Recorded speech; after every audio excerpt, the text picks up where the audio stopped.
Kita lanjut materi pertumbuhan dan perkembangan yang kedua. Pada tumbuhan berbiji, pertumbuhan diawali dengan terjadinya perkecambahan. Perkecambahan adalah peristiwa tumbuhnya embrio di dalam biji menjadi tumbuhan baru. Perkecambahan adalah munculnya plantula atau tanaman kecil dari dalam biji. Proses perkecambahan dapat terjadi jika berada pada lingkungan yang sesuai seperti air, suhu, dan oksigen yang cukup. Air sangat diperlukan oleh biji untuk berkecambah. Masuknya air ke dalam biji melalui proses imbibisi akan mendorong aktivitas sel untuk segera berkecambah. Suhu yang hangat dibutuhkan oleh biji yang sedang berkecambah, karena suhu mempengaruhi kerja enzim dan hormon di dalam biji. Oksigen diperlukan untuk proses respirasi sel-sel dalam biji, sehingga diperlukan energi yang cukup untuk berkecambah. Perkecambahan ditandai dengan munculnya kecambah atau tumbuhan kecil yang hidupnya masih bergantung pada cadangan makanan di dalam biji. Ada 4 bagian yang penting pada biji yang berkecambah, yaitu 1. Batang lembaga atau kaulikula, merupakan bagian yang akan tumbuh menjadi batang. 2. Akar lembaga atau radikula, merupakan bagian yang akan tumbuh menjadi akar. 3. Pucuk lembaga atau plumula, merupakan bagian yang akan tumbuh menjadi daun. 4. Daun lembaga atau kotiledon, merupakan bagian yang kaya dengan cadangan makanan. Berdasarkan letak kotiledonnya, ada 2 tipe perkecambahan, yaitu tipe epigeal dan tipe hipogeal. Tipe epigeal adalah tipe perkecambahan yang ditandai dengan terangkatnya keping biji atau kotiledon ke atas permukaan tanah. Hal ini terjadi karena daerah hipokotil lebih cepat tumbuh dibandingkan dengan daerah epikotil. Hipokotil merupakan bagian batang yang berada di bawah kotiledon, sedangkan epikotil adalah bagian batang yang berada di atas kotiledon.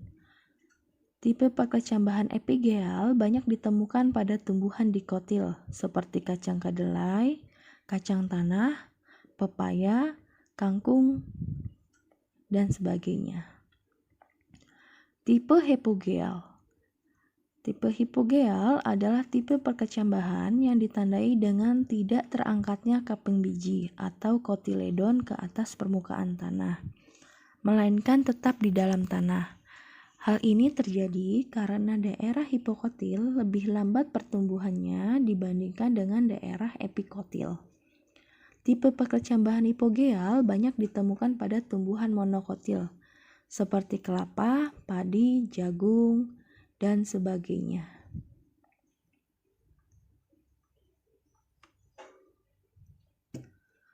Pertumbuhan pada tumbuhan terjadi karena aktivitas dari sel-sel jaringan meristem. Berdasarkan asal dan letak jaringan meristem, pertumbuhan dibagi menjadi 2 macam, yaitu pertumbuhan primer dan pertumbuhan sekunder. Pertumbuhan primer adalah pertumbuhan yang dimulai sejak awal setelah terbentuknya zigot. Pertumbuhan ini terjadi karena aktivitas sel-sel meristem primer. Aktivitas sel-sel meristem primer menyebabkan tumbuhan bertambah tinggi atau memanjang. Berdasarkan letaknya, ada 2 macam meristem primer, yaitu meristem apikal atau meristem pucuk dan meristem interkalar atau meristem antarruas. Pertumbuhan sekunder adalah pertumbuhan yang terjadi setelah tumbuhan mencapai usia tertentu. Pertumbuhan sekunder disebabkan karena adanya aktivitas sel-sel meristem sekunder atau lebih dikenal dengan kambium. Aktivitas kambium menyebabkan tumbuhan bertambah besar. Kambium terdapat pada tumbuhan dikotil dan beberapa anggota gimnosperme. Berdasarkan letaknya, ada 3 macam kambium, yaitu kambium gabus atau velogen, kambium vaskuler atau intravaskuler, dan kambium jari-jari empelur, intervaskuler. Kambium gabus atau velogen memiliki ciri-ciri 1. Sel-sel kambium ini terletak di bawah epidermis. 2. Aktivitas sel-selnya membelah ke dua arah, keluar membentuk lapisan velum, dan ke arah dalam membentuk lapisan veloderm. 3.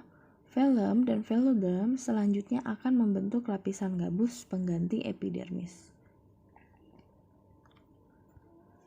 Kambium vaskuler atau intravaskuler memiliki ciri-ciri 1. Sel-sel kambium ini terletak di dalam jaringan vaskuler atau jaringan pengangkut, yaitu di antara xilem dan floem. 2. Aktivitas selnya membelah ke dua arah, keluar membentuk jaringan floem sekunder dan ke arah dalam membentuk jaringan xilem sekunder. Kambium jari-jari empulur atau intervaskuler. Ciri-cirinya 1. Sel-sel kambium ini terletak di antara jaringan-jaringan vaskuler. 2. Aktivitas selnya membentuk sel-sel yang menghubungkan antara jaringan-jaringan vaskuler, sehingga terbentuk lingkaran tahun. Berdasarkan aktivitasnya, daerah pertumbuhan terjadi pada ujung akar dan ujung batang. Pada ujung akar terdapat 3 daerah titik tumbuh. Yang pertama, daerah pembelahan. Merupakan daerah yang paling cepat pertumbuhannya karena tersusun atas sel-sel meristematik yang aktif membelah. Daerah pembelahan dilindungi oleh tudung akar. Ciri-ciri daerah pembelahan adalah 1. Sel-selnya aktif membelah. 2. Ukuran dan bentuk sel-selnya relatif seragam dan tersusun rapat satu sama lain. 3. Memiliki daya tahan yang rendah terhadap zat kimia dan radiasi cahaya. Yang kedua, daerah pemanjangan. Merupakan daerah dengan sel-sel yang memanjang. Pemanjangan sel-sel ini dapat terjadi karena sel mengandung vakuola yang besar, sehingga dapat menyerap air lebih banyak. Penyerapan air yang lebih banyak akan mempengaruhi kerja hormon perentang sel dan mengakibatkan terjadinya perentangan dinding sel. Ciri-ciri dari daerah pemanjangan adalah 1. Sel-selnya berukuran panjang dan mampu memanjang hingga 9 kali ukuran semula. 2. Pertumbuhannya lebih lambat daripada daerah pembelahan. 3. Sel-selnya masih aktif membelah. 4.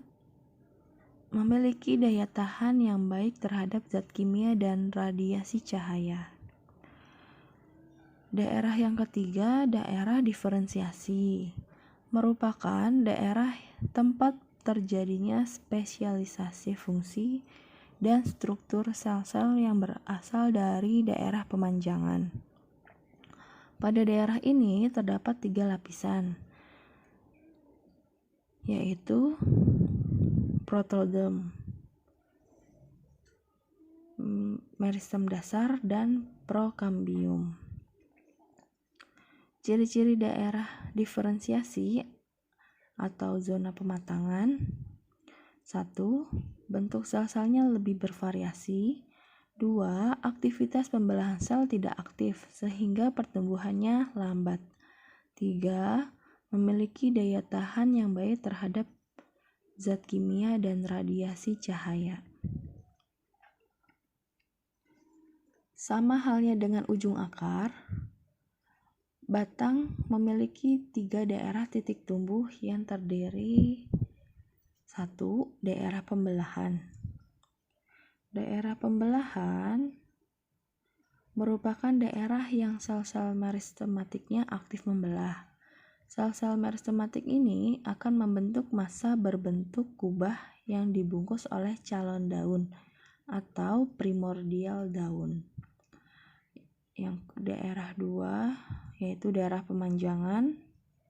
Pada daerah ini, sel-selnya akan tumbuh membesar dan memanjang, serta jaringan pembuluh sudah mulai tampak.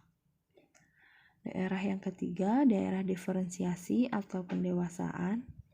Pada daerah ini, mulai terbentuk jaringan seperti epidermis, korteks, dan silinder pusat atau stele.